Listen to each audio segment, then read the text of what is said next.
নারায়ণগঞ্জ শহরের 20টা স্পট আছে যেখানে এই মাদক ব্যবসা হয়। আমরা সেগুলাকে নিয়ন্ত্রণ করতে চাই, এই দুর্নীতিকে আমরা নিয়ন্ত্রণ করতে চাই, দুর্নীতির লাগাম টেনে ধরতে চাই।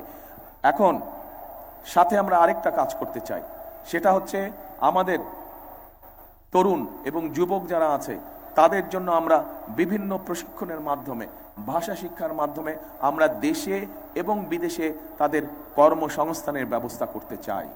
এটা কি তরুণ সমাজ, যুবক যারা আছেন, আপনাদের কি মনে হয় এই কাজটা করলে আপনাদের উপকার হবে?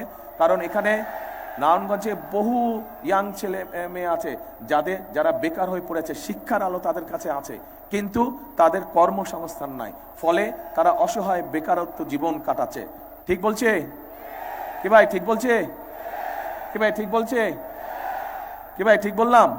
আচ্ছা, তো এখন এটা তো আছে, আরেকটা সমস্যা আছে। এখানে যারা কৃষি কাজ করেন, আপনারা অনেকেই হাত তুলেছেন। শহীদ রাষ্ট্রপতি জিয়াউর রহমানের সময় একটি মানুষের পছন্দের একটি প্রকল্প ছিল, বলেন তো কে? খাল কাটা।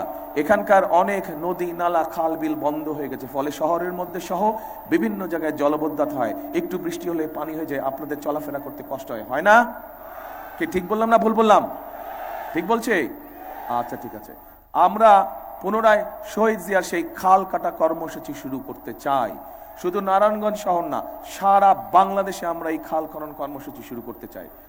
12 তারিখে যদি আপনাদের পরিকল্পনা, আমি তো আমার পরিকল্পনা বললাম, আপনারা যে আপনাদের পরিকল্পনা বললেন 12 তারিখে, সেই পরিকল্পনা যদি আপনারা ধানের শীষ এবং খেজুর গাছকে জয়যুক্ত করতে পারেন, ইনশাল্লাহ 12 তারিখে বিএনপি সরকার গঠন করতে পারে, আমি আপনাদের কাছে আসবো এবং খাল কাটা কর্মসূচিতে আমি অংশগ্রহণ করব।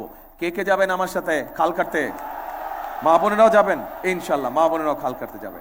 তাহলে মা বোন সহ সকল ভাইরা আমার সাথে খাল কাটতে যাবেন, আমরা ইনশাল্লাহ আবার খাল কাটা শুরু করব। Next level, well done, side by side, free.